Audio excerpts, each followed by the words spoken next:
The air inside the Oversight Committee chamber was thick with tension and recycled coffee. Lawmakers shifted in their seats, some already tuning out, others half-scrolling their phones beneath the desk. The latest political sparring session was dragging into its third hour, and most expected it to end in more partisan noise than actual substance. That's when Representative Jasmine Crockett leaned forward, her eyes narrowing like a sniper zeroing in. She reached beneath her desk and slowly, deliberately, placed a thick manila envelope onto the wood surface. The movement alone seemed to cut through the droning testimony. Her lips twitched, not quite a smile, more of a signal, a warning. "I think it's time we unseal something real," she said, voice even, microphone capturing every syllable like a drumbeat in a quiet cathedral.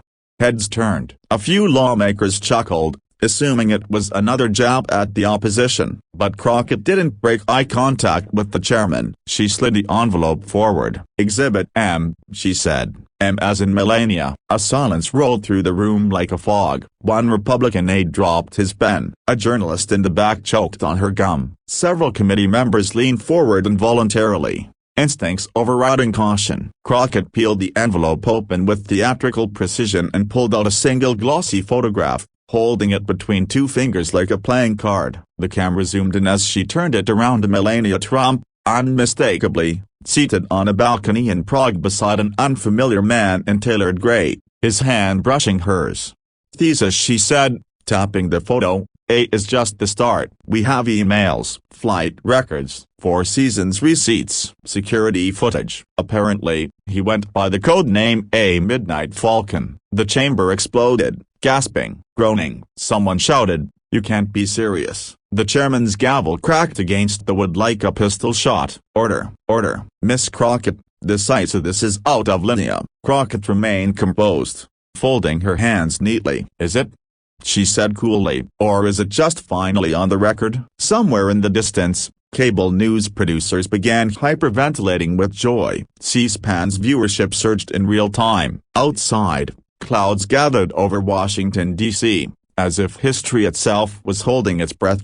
It began, as these things often do, with a secret flight. No record on Melania's official calendar, no announcement. Just a sudden trip to Europe under the guise of cultural diplomacy initiative. Only a handful of aides knew the drama, and even they only saw fragments. But there, in the cobbled back streets of Prague, the full picture took shape. The hotel was discreet, old-world elegant, the kind of place that didn't ask questions. Heavy velvet curtains lined the lobby, muffling footsteps. A concierge nodded solemnly, slipping a brass key into Melania's gloved hand. No digital trail, no questions. The suite had a view of the Vltava River, a bottle of Dom P8 copyright Trident chilling in a silver bucket, and a single crimson rose lying across the bed.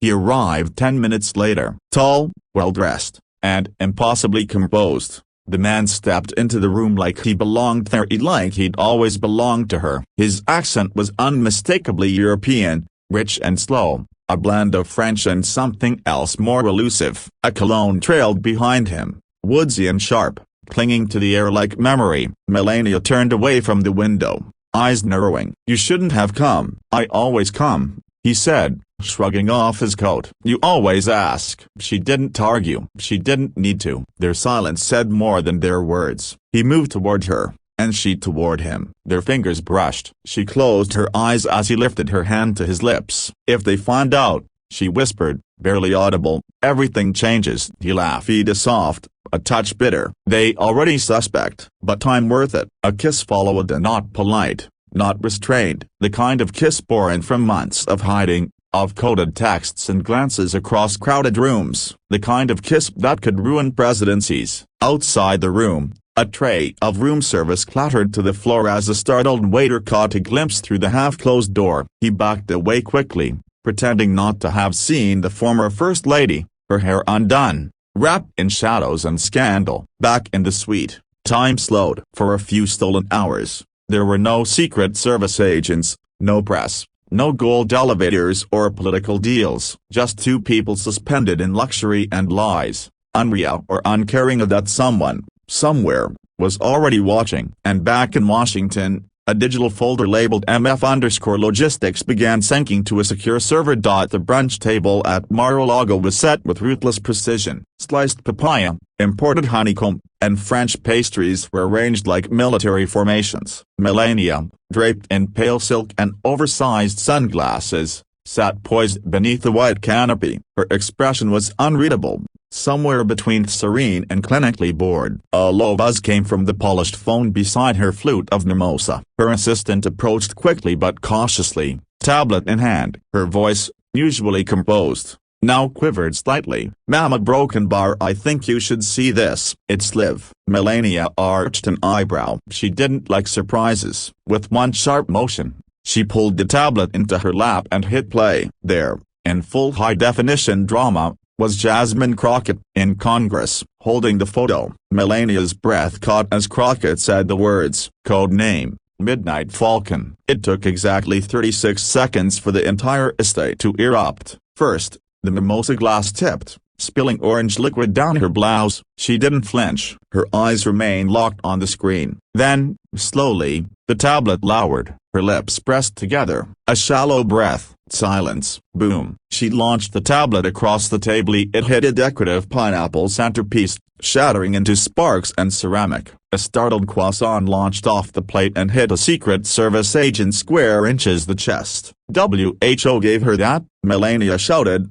her Slovenian accent thickening as her voice rose. "Voice leaking." The butler ducked as a designer shoe went flying in his direction. Secret Service agents sprang into motion and not to protect her, but to dodge the onslaught. A breakfast knife landed in a pitcher of lemon water. One aide muttered, "Oh no, it's happening," and hit the panic code into her Apple Watch. Melania stormed into the villa, pacing like a panther in Versace. "Get my lawyer." "No. 3 lawyers. Get Cohen on the phone. Yeah, he owes me. And a priest. I want a Slovenian priest." Her assistant stood frozen in the doorway. "A priest, ma'am, for the optics," Melania snapped. "People forgive saints, not wives." Down the hallway, an antique mirror cracked from the vibration of a slammed door. Staff began scrambling to sanitize everything from news alerts to old travel receipts. Phones were wiped. Photographs were deleted. A hard drive was microwaved. In the courtyard, the spilled mimosa soaked slowly into the white linen tablecloth,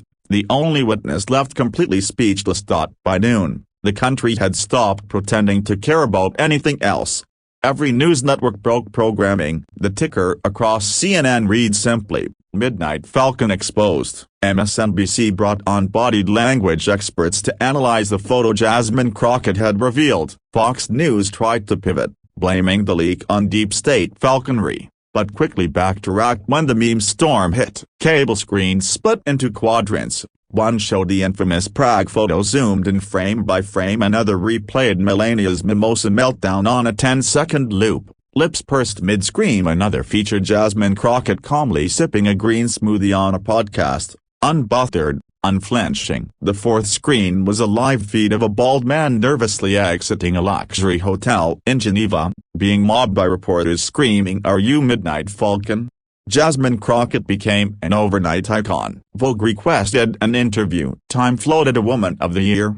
Headline: within hours, Unsealed unbothered merchandise was available on linear tote bags, hoodies, enamel pins shaped like manila envelopes. A remix of her congressional takedown set to a trap beat hit 2 million streams on TikTok by sunset. She was asked outside the Capitol how it felt to detonate a cultural bomb. "I didn't detonate anything," Crockett said coolly, sunglasses on, hair perfect. "I just held up a mirror." Meanwhile, Trump reportedly paced for 6 straight hours, alternating between calling Melania reckless and a patriotic who was obviously framed. He posted 12 times on Truth Social, deleted half, then reposted 3 with all caps edits. At a hastily arranged press conference, Melania appeared behind a wall of orchids and a vintage Chanel veil. Her voice was calm, clipped, distant. "My private life is art," she said, "and like all great art, it is misunderstood." She refused to take questions. She refused to confirm or deny the affair. She did,